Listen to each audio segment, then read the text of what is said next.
إن الحمد لله نحمده ونستعينه ونستغفره ونستهديه ونعوذ بالله من شرور أنفسنا ومن سيئات أعمالنا. من يهده الله فلا مضل له ومن يضلل فلا هادي له، وأشهد أن لا إله إلا الله وحده لا شريك له، وأشهد أن محمدا عبده ورسوله. اللهم صل وسلم وزد وبارك على حبيبنا محمد وعلى آله وصحابته أجمعين. براني عزيز وخوشويسم لبابتي تفسير كما تفسير قرآن فيروز لسورة الأعرافين لسورة الأعرافين جيشتونتا لا بري چنما مسسوران لا بري 158 خويل الراسية أمرو لا بري 159 بس لبر أوي ك بابتكان ليك دانا بري أقرينا ولا بري 158 آياتي 65 لسورة الأعراف بو أوي بابتكان بيك وبه بشراني تيانا به فرما مسسوران آياتي 65 بخينا. وإلى عاد أخاهم هودا قال يا قوم اعبدوا الله ما لكم من إله غيره أفلا تتقون. پروردگار من باسی هەندێک لەو پێغەمبەرانە ئەکا کە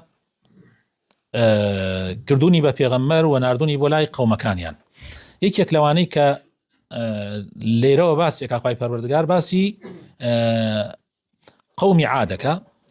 قومی عاد طبعا یان ئەحقاف لە حەضرەمەوتی یەمەن ئەژیان.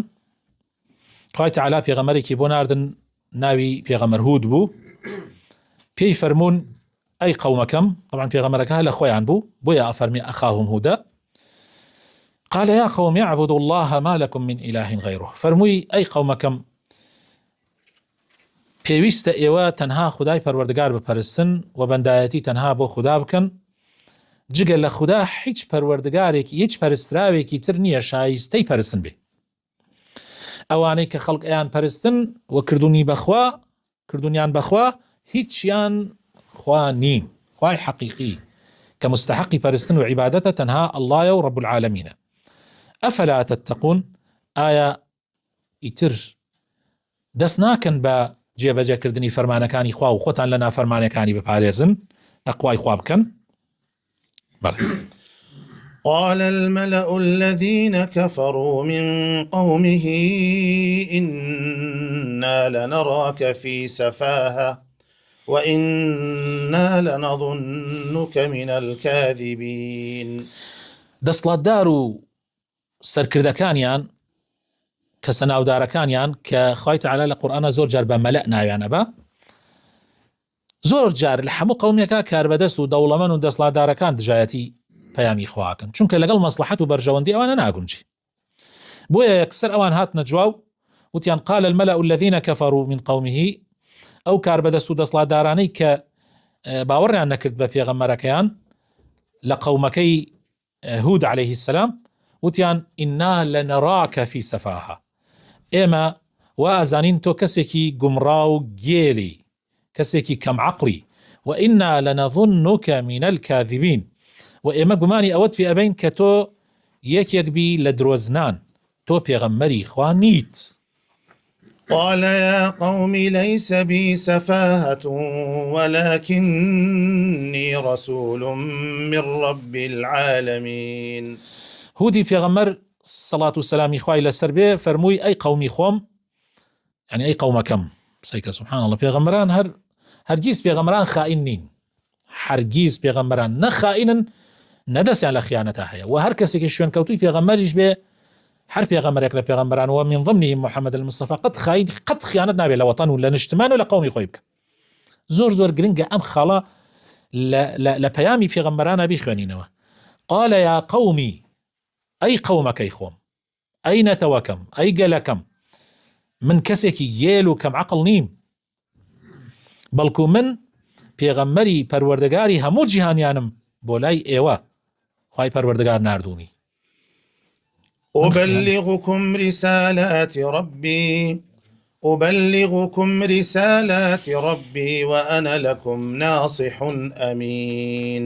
خوای پەروەردگار منی ناردووە بۆ لای ئێوە تاوەکو پەیامی ئەوتان پێ بگەێنم و ئامۆژگاری کەریەکی ڕاستەقینە بم بۆ ئێوە، ئامۆژگاریکەرێکی دڵسۆزی دەستپاکی داوێن پاک بم کە خیانەتتان لێ ناکەم و فێڵتان لێ ناکەم و نامەوێ ئێوە بەرەو هەڵدێر ببەم.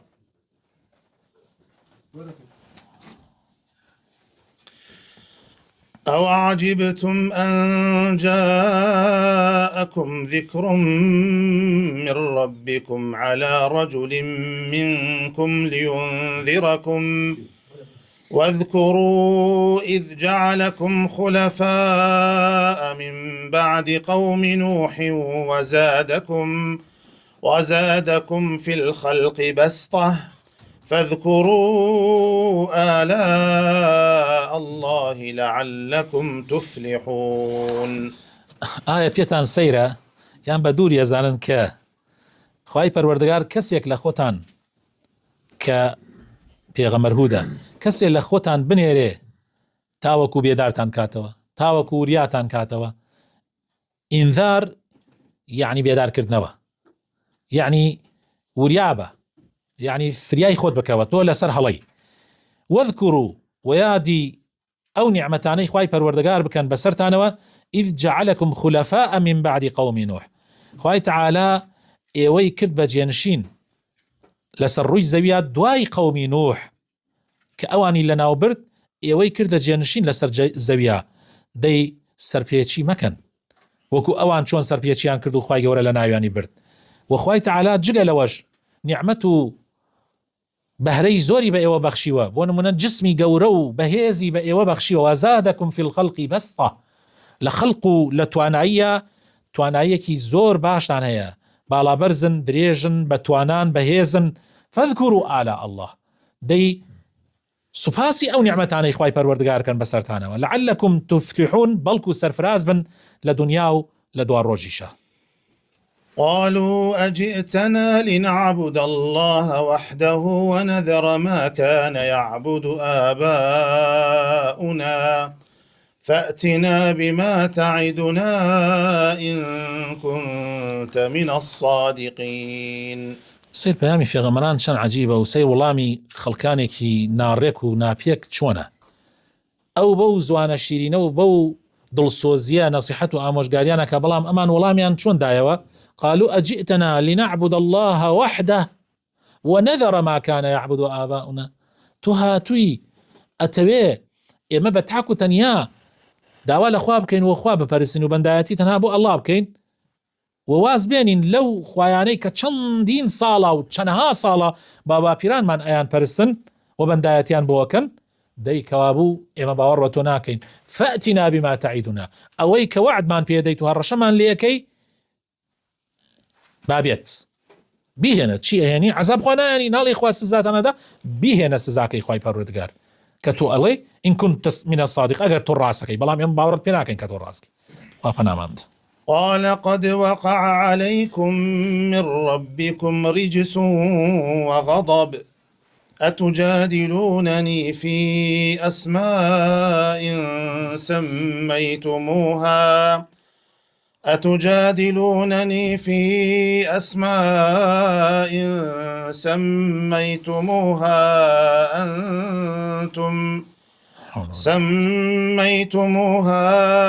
أنتم وآباؤكم ما نزل الله بها من سلطان فانتظروا إني معكم من المنتظرين. فەرمووی دەی دڵنیابن لەلایەن پەروەردەگارتانەوە سزا و تووڕەبوونتان بۆدا ئەبەزێ. تەواوتر ئەمە هیچ مەجالێکی تیانەما و خوای تەعالا غەزەبی خۆیتان لێ ئەگرێ.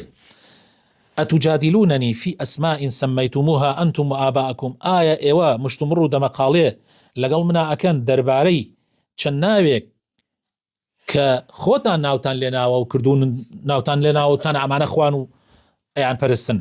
ما نزل الله بها من سلطان، کە خوای تەعالا هیچ بەڵگەیەکی لەسەر ئەو خوایانە نەنادۆتە خوارەوە بۆ ئێوە لە خۆتانەوە ئەو ناوانە هەڵەبژێرن، ئەوانەتان داناوە.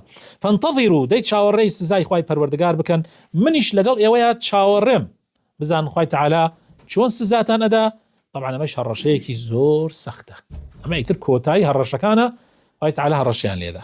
بەڵێ فأنجيناه والذين معه برحمة منا وقطعنا دابر الذين كذبوا بآياتنا وما كانوا مؤمنين. پێغەمبەر هود و هاوڵانیمان ڕزگار کرد خوای پەروەردگارە فەرمێ بە ڕەحمەت و سۆز و میهرەبانی خۆمان و ئەوانەشی کە باوەڕیان پێی نەهێنا بەڵگەکانی ئێمەیان بە درۆزانی دوابڕا و ڕیشەکێشمان کردن. خوای پەنامان بدە. خوای تەعالا گەردەلوولێکی بەهێزی زۆر ساردی بۆ ناردن،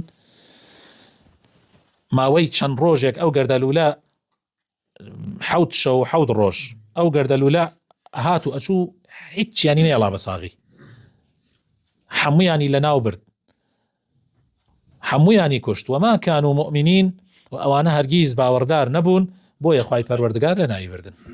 و دوای ئەوەش حجەی بەسەریانە، یعنی خوای تەعالا بەڵگە و بیانووی پێ نەهێڵان، حجەی خۆی بەسەریانە زاڵ کرد. خوای تەعالا پێغەمبەری بۆ ناردن، خوای تەعالا معجزەی گەورەی بۆ ناردن، بەڵام ئەوان باوەڕیان نەکرد، بۆیە خوای پەروەردگار لە ناویانی برد. خوا پەنامان بدە.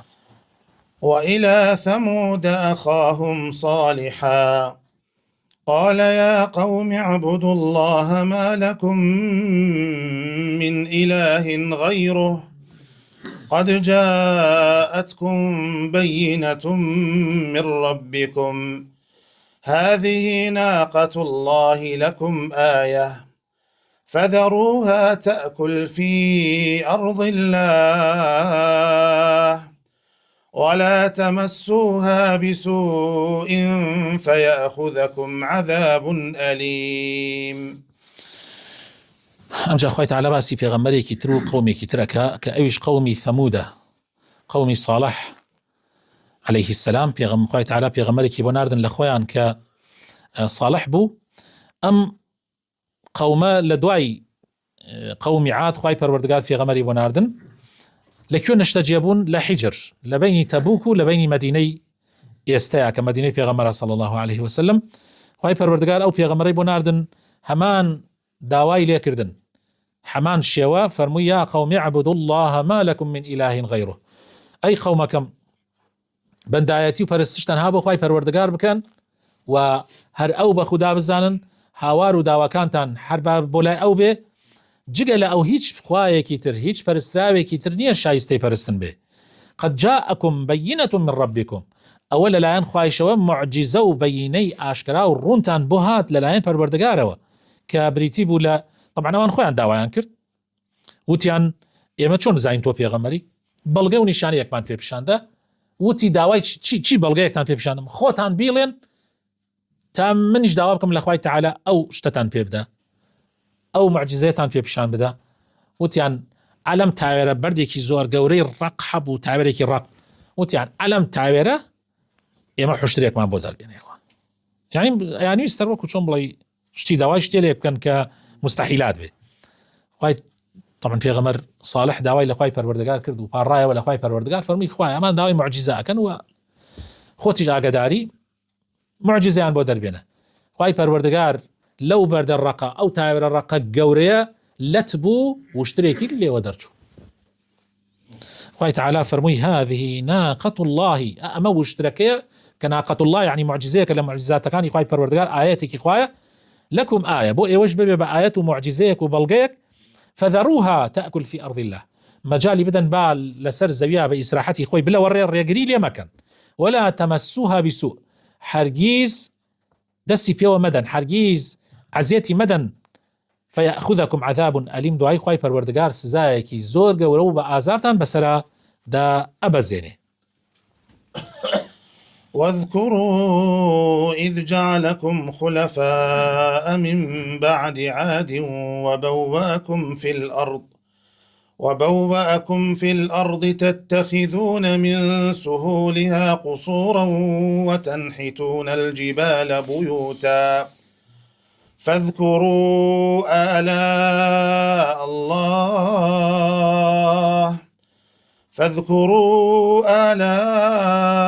الله ولا تعثوا في الأرض مفسدين. قومكم یادی ئەو نیعمەتانەی خوای پەروەردگار بکەن بەسەرتانەوە کە لە دوای قەومی عاد خوای تعالی پاشەوەی ئەوانی لەناو برد بەهۆی تاوانەکانی خۆیانەوە خوای تعالی ئێوەی کرد بە جێنشینی خۆی لەسەر زەویە وبوأكم في الأرض ولسر زەویشە جێگیری کردن خوای تعالی و شوێنی بۆ کردنەوە ئەخە براینە یعنی خۆ ئەم ئەرزەکە ئێستا ئێمە ئەیبینین ئەمە نیعمەتی خوایە ئەمە هی خوایە من لەناوێ ئەژین ئێمە ئەزانین زەوی خڕە بەڵام کاتێ لەسەری ئەژین سەیرەکەی ئاوا تەختی کردو خوای تعالی بۆمان هەموو نیعمەتێک ئەوەی کە ئەدەواتی ژیانە لەسەر زەویا خوای تعالی بۆمانی فراهام کردووە بۆ ئەوەی لەسەری بژن نیعمەتێکی زۆر زۆر گەورەیە تتخذون من سهولها قصورا لخۆڵی ئەو دۆڵانە لە خۆڵی ئەو زەویە خوای تعالی فێری کردن کە خشت ببڕن و کۆشک و تەلاری پێ دروست بکەن وتنحتون الجبال بيوتا تەنانەت لە شاخڕەقەکان فێری کردن کە بیبڕن لەو شاخانە کۆشک و تەلاری گەورە دروستکەن خانووی جوان جوان دروستکەن جاوایە ئیسە شوێنەکان دیارە هەر لەو بەردەڕقانە خوای تعالی هێز و توانایەکی پێدا بوون ئەو بەردە تاوێرە ڕقانیان ئەبڕیویان کرد بە شوێنی نیشتە جێبوون تا ئێستا ماوە ئەگەر یەکێ بڕۆ بۆ ئوردن ئەتوانێ بڕوا سەیری بکە و هەر وەکو عیبرەتێک یعنی ولا تعثوا في الأرض مفسدين دەی خوای تعالی ئەم هەموو نیعمەت فاذكروا آلاء الله دەی نیعمەتەکانی خوا هەرگیز لە یاد مەکەن دائما بیری لێ بکەنەوە دائما شکری خوای پەروەردگار بکەن ولا تعثوا في الأرض مفسدين لە پاش ئەم هەموو نیعمەتەی خوای پەروەردگار ئێوە لەسەر زەویە ئاشوب و ئاژاوە مەنێنەوە و خراپە مەکەن گەندەڵی مەکەن. قال الملأ الذين استكبروا من قومه للذين استضعفوا قال الملأ الذين استكبروا من قومه للذين استضعفوا لمن آمن منهم أتعلمون أن صالحا مرسل من ربه قالوا إنا بما أرسل به مؤمنون. طبعا پند و ئامۆژگاری زۆر زۆرتیایە ئەم ئاەتانە بۆ ئێمە یعنی بەڕاستی ئەگەر بیرکەینەوە ئێمە دەرس و پندێکی زۆر زۆری لێوەرەگرین هەر بۆ خۆمان بۆ ژیانی خۆمان خوای تعالی ئەم هەموو نیعمەتەی بۆ فراهام کردین ئەم ژیانەی بۆ خۆش کردین یعنی ئێستا ئێمە لە سلێمانیەوە بۆ ئەیرە جاران بە ڕۆژ یەخەڵ نەیەتوانی ئەم ڕێگایە ببڕێ ئێمە بە سعات یەکەمتر ئەم ڕێگایە ئەبڕین خوای تعالی جادەی بۆ ئاسان کردین سیارە و عقلێکی پێداین کە بتوانین سیارەی پێ دروستکەین بە جوانترین شێوە و سواری ئەبین و نایشترسین ئەمجا خوای تعالی ئەمن و ئەمانێکی پێبەخشیوین ئەمجا خوای تعالی ڕزق و ڕۆزیەکی زۆر زۆر بەرفراوانی پێبەخشیوین ئەم هەموو نیعمەتەی خوای تعالی بۆ ئێمە ئاسان بووە براینە جاران ڕاستە ئیسە لەوانەیە با بڵین جاری وایە هەر ئەم زەوی هەر ئەم زەویەتانێ بەڵام جاری وایە تۆ ناتوانانی ئاوا بە ئیسراحەت بێیتۆ بڕۆی ناتوانی بە ئیسراحەت ئەمن و ئەمانت تێکچووە بۆ نمونە دوژمن زاڵە بەسەر وڵاتەکەتە خێر و خێراتی ئەم وڵاتەتە هەر هەمووی ئەبا و تۆ ئەبێ بەس وەک کۆیلەوەک عەبد بۆ ئەو بژی یعنی جاری وایە خوای تعالی ئەم نیعمەتانەت لێ ئەسێنێتەوە جاری وایە ئێمە من بیرم دێ من تەلەبە بووم هەر تەلەبە کە ئەچووم بە سەیتەرەیە کاتی ئەپەڕیم باوەڕەکەی گشت یانمەلەرزی ئەمود ئێسا کابرا دام نەگرێتە خوارە و تەشابوهی ناو بێ یا هەر شتێک بێدا دێتە خوارە ئەگەیشتی بە سەیتەرەکان دڵ تەلەرزیز یان تەلەرزی ئێستا هەوێش لە گیرفانتانیە تۆ دەیت بەو سەیتەرەیە زۆر مرتاحی و فکرت ساف و ئەزانی ئەگەر داوای هەوێشت لێ بکات و ئەتوانی قەناعەتی پێ بکەی کاکە من کەسێکی ناسراوەم و هیچ ترسێکت نییە ئەمە نیعمەتی خوای پەروەردگارە تۆ خاوەنی وڵاتی خۆت بی ئەمە نیعمەتی خوای پەروەردگارە خوای تعالی هەموو شتێکی بۆ هێناین لە ئەو پەڕی دنیاوە میوەهاتی ئەم دنیاە دێ بۆ وڵاتی ئێمە وەرزق ئەهلەهو من الثەمەرات ئێستا تەماشاکە لە بەرازیلەوە مۆز بۆ ئێمە تێ لە سۆمالەوە مۆز بۆ ئێمە دێ سعرەکەیشی ئەوەنە هەرزانە لە توورەکەی کە خۆمان ئەیچێنی یعنی لەو توورە سعرەکەی هەرزانترە دێتە بەردەستمان ئێمە خوای تعالی نیعمەتێکی پێداوین تۆ لە هەر شوێنێکابی ئەتوانی ئاگاداری خەڵکی تربی بە مۆبایل ئەخر من نیعمەتێکی زۆر گەورەیە بە هیچ قەومێکی تر لە پێش ئێمە نەدراوە بەر لە 25-30 ساڵ بەر لە ئێستا ئەمە نەبوو کە ئێستا تۆ ئەتوانی لێرێ ئەتوانی تەلەفۆن بۆ ماڵەکەی تەلەفۆن بۆ ئەوروپا ئەکەی تەلەفۆن هەم بە سەوت و سوورە یەکترێ بینی کاکە ئەمە نیعمەتێکە هەر باس ناکرێت يعني هەم لەلایەنی علم و لەلایەنی زانستەوە لە هیچ زمانێکە ئەم زانست و علمەی کە ئەمڕۆ بۆ ئێمە خوای ئاسانی کردووە لە هیچ کاتێکە نەبووە هەر نەبووە بە تاریخ نەبووە تۆ ئەوەی کە جاران خەڵک بە 2 ساڵ و 3 ساڵ نەیەتوانی کتێبێ بنووسێتەوە من کاتێ حرنەک لە زمانێکی زۆر دوورە، لە زمانی کۆمپیوتەرە، کاتێک کتێبێکم نووسیوە پوختەی بیرروباوەڕ و عەقیدە بە بەڵگەی قورئان و فەرموودە 1000 و شتێک لاپەڕێ. کاتێ نووسیمەوە ئەم پیاوە بەدەستمەوە گیری کردبوو، شەو ڕۆژێدا دەم یەکتری نێتوانی بەس پێداچوونەوەی بکە و بینوسێتەوە پێداچوونەوەی بکە، خۆ کۆمپیوتەرش لەبەردەسا بوو. دەی ئێستا هەمان کتێب بە 2 زمان و بە 3 زمان ئەتوانی بە 1 ڕۆژ بینوسیتەوە. بە 1 ڕۆژ من بە 3 ساڵ ئەتوانی بینوسمەوە کە وەسائیلیش زۆر ئاسان بوو. بەر لە 30 ساڵ بەر لە کاتێ منەوە کتێبم نووسێتەوە وەسائیل زۆر ئاسان بوو. لە چاو پێشووترە، لە پێشووتر وەرەقە نەبووە، پێشووتر خەڵک بە قامیش و بە ئەوانە ئەیکرد بە مورەکەبەکە و گوشەیەکی ئەنووسی، ئەیکرد بە مورەکەب. من لە خزمەتی مامۆستا عەبدولکەریم مدرسا بووم، یەک وشەیەکی ئەنووسیەوە نەیژەکەی کرد بە مورەکەبەکە و یەک پیتێکی ئەنووسیەوە، جار وایە وشەیەکی تەواو ناکرد. یعنی ئاوا بووە. دەیفەرموو ئێستا وەسائیل ئەوەندە هەمووی ئاسان بۆ بە ئێمە و خوای تەعالی ئەم هەموو نیعمەتەی بۆ ئاسان کردین. هەر فتوایەکت هەیە جاران لە بیرتان بێ باواپیرانی ئێمە باسییان کردووە. من خۆشم گەیشتومەتە ئەو کاتە لە خزمەتی ئەو مامۆستایانەی خۆما بووم لە ساڵە 90ەکان، لە خزمەتیانە بووم کاتێکی پرسیارێکی لێ بکردنایە، هەر پرسیارێ کە تۆزێ قورس وایە ئەیفەرموون با دوای سیر کتابت بۆ بکەم، دوای 2 ڕۆژتر بێرەوە سیر کتابت بۆ بکەم. ئێستا لایڤم کردوتەوە من تا ئەو پرسیارەکە لە منەکان، من لە لایڤەکە مەشغوڵێکم و قسەی لەگەڵاکەم لە 10 سانیە جوابەکەیم بۆ حاضر کردووە چەندێ قورس بێ پرسیارەکەی لە 10 سانیە. ئەمە شکری خوای پەروەردگاری ناوێ؟ ئەمە نیعمەتی خوای پەروەردگار نییە؟ بەڵام ئێمە شکری ناکەین بەداخەوە. ئێمە ئەو وەسائلە ئەو نیعمەتانە بۆ خراپە بەکاردێنین. زۆربەی خەڵک بۆ خراپە بەکاردێنین. هەرچیت بوێ ئێستا ئەتوانی لە یعنی حتا تەنها نەک لە بواری دینیە، هەر لە بواری طبیشە، وەک دکتۆری ئەتوانی لە ئیسفادە لە ئەنتەرنێت بکەی، بەس لەوانەیە نەتوانێت ئەویش زمانێک تێ لەوچە فەحسەکانیشت بۆ بکە، لەوانەیە فەحسەکانیشت بۆ بکە کە ئێستا هەندێک ئالات هەیە ئەتوانێت فەحسی ئێسکت بۆ بکە، فەحسی نازام چیت بۆ بکە. یعنی زمانە ئەوە پێش کەوتووە، بەڵام خەڵک ئایا قەدری ئەمە زانێ؟ جا ئەمە زۆر مهمە ئەم بابەتانە کە خوای تەعالی ئەیدا بەگوێی ئێمەیە بۆ ئەوەی ئێمە دەرسی لێ وەربگرین. بەڵێ قال الملأ الذين استكبروا من قومه، حەمد جارێکی تر ئەم مەلە ئەنەکبەتانە ئەم کار بەدەست و باڵا دەست و دەسڵاتدار و سەرکردە گەورانە لە کافرەکان و لە بێباوەڕەکان لە قەومی صالح دەستیان کردە قسەکردن لەگەڵ ئەوانەیە کە ئیمانیان بە صالح هێناوە. بڕێ خەڵک ئیمانی بە صالح هاوردووە، بەس چیە لە ئاواز و فەقیرەکانن؟ للذين استضعفوا من لمن آمن منهم، ئەوانیان کە ئیمانیان هێناوە پیانیان ئەوت چی ئەتەعلەمونە هەوە گاڵتەکردنەوە، ئایا وازانن صالح لەلایەن پەروەردگاریەوە بۆ ئێمە هاتووە؟ ئێمانیش فەقیرانە ویان زانێوان و ڕاستیانە، ئەمانیش چی بڵێن؟ قالوا إنا بما أرسل به مؤمنون، ئێمە ئیمانمان هێناوە بەوەی کە صالح خوای تەعالی ناردوێتی، یعنی بەو پەیامەی خوا کە خوا بە صالح ناردوێتی ئێمە ئیمانمان پێ هێناوە و باوەڕمان پێ کردووە. قال الذين استكبروا إنا بالذي آمنتم به كافرون. سبحان الله. ئەم فیزل و نەکبەتانە گاڵتەیان بە ئیماندارانە کرد. ئەیانوت ئێوە ئیمانتان هێناوە؟ بەڵێ. دەی ئەوەی ئێوە ئیمانتان پێ هێناوە ئێمە پێی کافر بووین. ئێمە باوەڕ بەوە ناکەن کە ئێوە ئیمانتان پێ هێناوە. إنا بالذي آمنتم به كافرون. كافرين بوي كأيوة إيمانتان فيه هنا. فعقروا الناقة وعتوا عن أمر ربهم وقالوا يا صالح ائتنا.